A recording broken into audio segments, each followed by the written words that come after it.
മക്കളെ ഇമ്പോർട്ടൻ്റ് ആയിട്ടുള്ള ഒരു അപ്ഡേറ്റ് നിങ്ങൾ എല്ലാവരെയും അറിയിക്കാൻ വേണ്ടിയിട്ടാണ് ഈ ഒരു വീഡിയോ. സോ ഈ ഒരു വീഡിയോ ഇപ്പം തന്നെ മാക്സിമം നിങ്ങൾ ഫ്രണ്ട്സിലേക്കൊക്കെ ഒന്ന് ഷെയർ ചെയ്ത് കൊടുക്കാം. അപ്പോൾ നമുക്കറിയാം, കഴിഞ്ഞ വർഷം 8ാം ക്ലാസ്സിലെ മിനിമം മാർക്ക് പദ്ധതി ഉണ്ടായിരുന്നു. അതായത് എഴുത്തു പരീക്ഷയിൽ 30% മാർക്ക് ഉള്ള കുട്ടികൾ മാത്രമാണ് നെക്സ്റ്റ് ക്ലാസ്സിലേക്ക് പോകുള്ളൂ അല്ലേ. അപ്പോൾ ഈ വർഷം നമ്മുടെ ഓണം എക്സാം മുതൽ ഈ ഒരു മിനിമം മാർക്ക് പദ്ധതി നടപ്പിലാക്കാൻ വേണ്ടി പോവാണ് സർക്കാർ.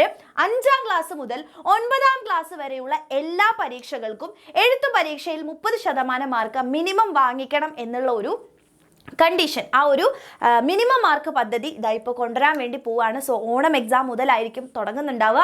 അതുപോലെ തന്നെ ക്ലിയർ ആയിട്ട് നമ്മളുടെ ഈ ഒരു പത്രവാർത്തയിൽ നിന്ന് കൃത്യമായിട്ട് പത്രവാർത്ത വന്നിട്ടുണ്ട്. അപ്പോൾ ഈ പത്രവാർത്തയിൽ നിന്ന് നമുക്ക് മനസ്സിലാക്കാൻ വേണ്ടി പറ്റുന്ന കാര്യം എന്താണെന്ന് വെച്ച് കഴിഞ്ഞാൽ 5 മുതൽ 9 വരെയുള്ള ക്ലാസ്സുകൾക്ക് ഈ വർഷം 1ാം പാദവാർഷിക പരീക്ഷ, അതായത് നമ്മുടെ ഓണം എക്സാമിന് മിനിമം മാർക്ക് നിർബന്ധമാണ്. എഴുത്തു പരീക്ഷയ്ക്ക് നിങ്ങൾ 30% മാർക്ക് എന്തായാലും നേടിയിരിക്കണം എന്നാണ് പറയുന്നത്. അതേപോലെ തന്നെ ഓണം വെക്കേഷൻ കഴിഞ്ഞിട്ട് നിങ്ങൾ തിരിച്ച് സ്കൂളിലേക്ക് വരുമ്പോൾ, അഥവാ സ്കൂൾ തുറന്നതിന് ശേഷം 1 വീക്കിനുള്ളിൽ, കൃത്യം പറഞ്ഞാൽ സ്കൂൾ തുറന്നതിന് ശേഷം 7 ദിവസത്തിനകം നിങ്ങൾക്ക് പരീക്ഷാഫലം പ്രസിദ്ധീകരിച്ച് നിങ്ങൾക്ക് കിട്ടും. അതായത് നിങ്ങളുടെ ഓരോ സബ്ജക്റ്റിൻ്റെയും മാർക്സ് നിങ്ങൾക്ക് അറിയാൻ വേണ്ടി പറ്റും. അതിനുശേഷം ഈ ഒരു 30% മാർക്ക് നേടാൻ പറ്റാത്ത കുട്ടികൾക്ക് പിന്തുണാ ക്ലാസ്സുകൾ നൽകും. അതായത് സെപ്റ്റംബറിൽ 2 ആഴ്ച. അപ്പോൾ ഈ മിനിമം മാർക്ക് നേടാൻ കഴിയാത്ത വിദ്യാർത്ഥികൾക്ക് സെപ്റ്റംബർ മാസത്തിൽ 2 ആഴ്ചത്തെ പിന്തുണാ ക്ലാസ്സുകൾ, അതായത് നിങ്ങളെ ഹെൽപ്പ് ചെയ്യാൻ വേണ്ടിയിട്ടുള്ള എക്സ്ട്രാ ക്ലാസ്സുകൾ നിങ്ങൾക്ക് ലഭ്യമായിരിക്കും എന്നാണ് അറിയാൻ വേണ്ടി പറ്റിയിട്ടുള്ളത്. അപ്പം കുട്ടികളുടെ പഠന നിലവാരം ഉയർത്താൻ വേണ്ടി തന്നെയാണ് ഇത്തരത്തിലുള്ള പദ്ധതികൾ കൊണ്ടുവരുന്നത്. സോ നമ്മൾ ഓണം എക്സാം ആണെന്ന് വിചാരിച്ചിട്ട് നിങ്ങൾ അതിനെ എന്ത് ചെയ്യരുത്, വെറുതെ കളയരുത്, അഥവാ സില്ലിയാക്കി വിടരുത്.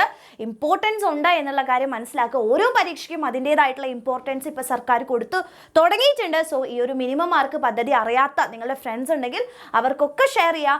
നന്നായിട്ട് പഠിച്ചു തുടങ്ങുക. ഇതിന് നിങ്ങളെ ഹെൽപ്പ് ചെയ്യാൻ എക്സാമിനർ ഫാമിലി ഉണ്ട്. നമ്മുടെ ക്ലാസ്സുകളിൽ, അതായത് നമ്മുടെ ചാനലുകളിൽ എല്ലാ ദിവസവും ലൈവുകളും നടക്കുന്നുണ്ട്. കൃത്യമായിട്ട് നിങ്ങൾ അറ്റൻഡ് ചെയ്തിട്ട് നന്നായിട്ട് പഠിക്കാം. നമുക്ക് വളരെ ഈസി ആയിട്ട് വാങ്ങിക്കാൻ പറ്റുന്ന ഒരു 30% മാർക്ക് എന്ന് പറയുന്നത് അതിലും അടിപൊളിയായിട്ടുള്ള ഏറ്റവും ബെസ്റ്റ് ആയിട്ടുള്ള സ്കോറിലേക്ക് ഉറപ്പായിട്ടും നിങ്ങളെ എത്തിക്കാൻ വേണ്ടി പറ്റുമെന്ന് ഉറപ്പ് എക്സാമിനറിനുണ്ട്. അപ്പം നമ്മുടെ കൂടെ ലൈവുകളെല്ലാം അറ്റൻഡ് ചെയ്യുക, അടിപൊളിയായിട്ട് പഠിക്കുക. ആൻഡ് ഈ വർഷത്തെ ഓണം എക്സാം നമ്മൾ തകർക്കും.